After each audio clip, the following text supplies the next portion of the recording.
last talks, that petroleum wasn't what we thought it was, that it wasn't a fossil fuel, that it didn't come from fossil animals. Yeah. Is it just a mineral? Is it a mineral like any other mineral? Is that how it, what would you say? What's the origin of You see, petroleum? when they first found petroleum, because they were beginning to make motors and needed on axles or wheels on railroad trains and all that sort of thing, and remember trains started in the beginning of the 19th century, then oil went from just a lubricant to a fuel, and it made it valuable. And Rockefeller happened to be the smartest man in the business at the time, but he made most of his money, or much of it, off the transport of the petroleum as well as selling it. But one thing they realized was, because oil is putting a price on oil is like putting a price on a pail of water. You know, no initial cost. It's in the ground, and in those days they were, some of it almost what you'd call surface mining the oil. They didn't go down deep. So in order to get the price up, they hit on the idea that they would have to make it appear to be scarce. That after we take the next few barrels out, we're probably going to have to close as well. You know, that kind of thing. Well, a very fortuitous event. In 1892, there was a convention in Geneva of scientists to determine what organic substances are. Well, the definition of organic is a substance with hydrogen, oxygen, and carbon. And so it's usually a living substance, a tree. You analyze a dead tree, hydrogen, carbon, and oxygen, and grass and so on, living things. Animals, we are hydrogen, oxygen, and carbon. So at this Geneva Convention, Rockefeller took advantage of sending some scientists over who said, oil, petroleum, is hydrogen, oxygen, and carbon.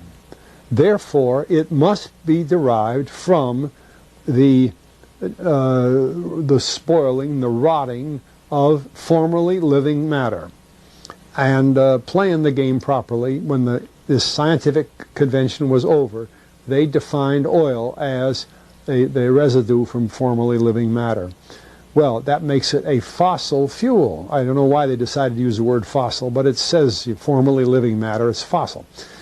Well, of course, today, and another thing we should know is that there has never been a fossil, a real fossil, found below 16,000 feet.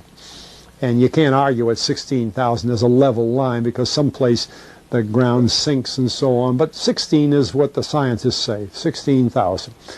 We mine oil, or we drill for oil, at 30,000, 33,000, 28,000 every day of the week. So right there we rule it out that it isn't fossil fuel.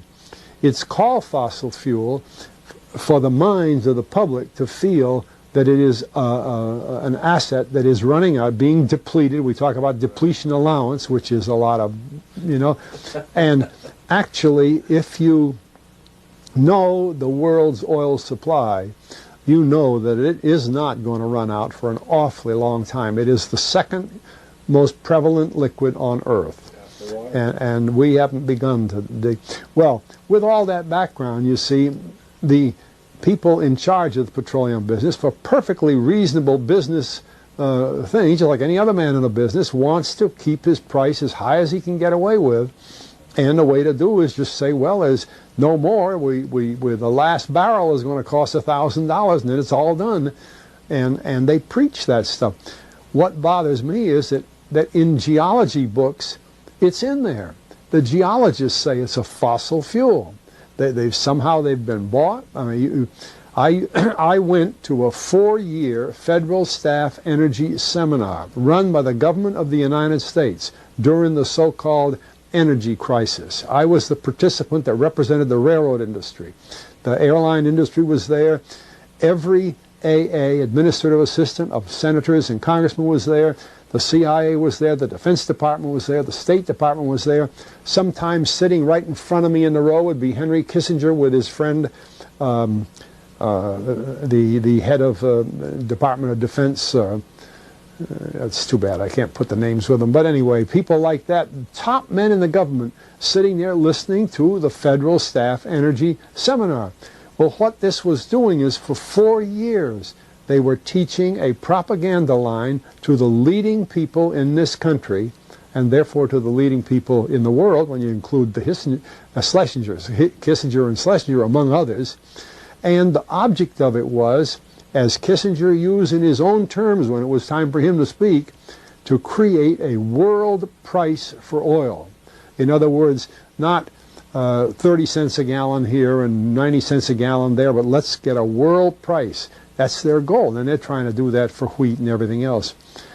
We don't realize what the controls are, whether it's oil or some of these other things. Almost everything today is being categorized at the highest price they can possibly make it go.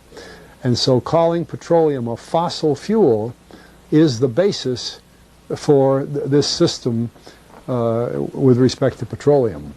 And I don't know if the name Arthur Kantrowitz rings any bell. Arthur Kantrowitz is the head of the Kantrowitz Labs set up by the Avco company near Boston, Scientific Laboratories.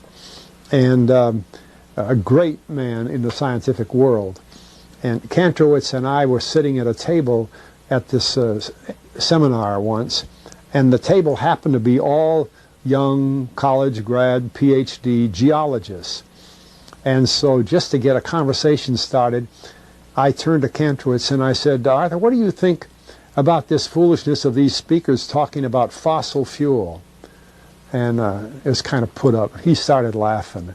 He said, you know, that gets me. He said, I don't have a geology degree, but he had 1,000 other degrees. And he said, I don't understand. He said, you'd think that these heads, these other fellows at the table, we did it on purpose, start listening, you know. And he asked, he said, are you gentlemen? He says, you're here at the meeting. Are you gentlemen by any chance geologists? And one fellow, yes, I am. And the other, yeah. He said, well, why don't you tell me? He said, why is oil? You know, and he went on like that. We brought the house down because nobody could argue with Kantrowitz. He like Einstein. People aren't going to. And he told him right there. He said, just drop it. But it's in all the books and in all the papers. But it started from that strange meeting in 1892, a scientific convention.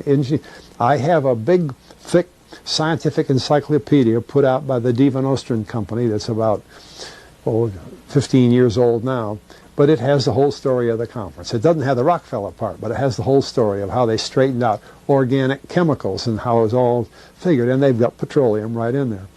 Amazing. Amazing. So these aren't accidental things, you see. There's a dollar sign behind almost everything.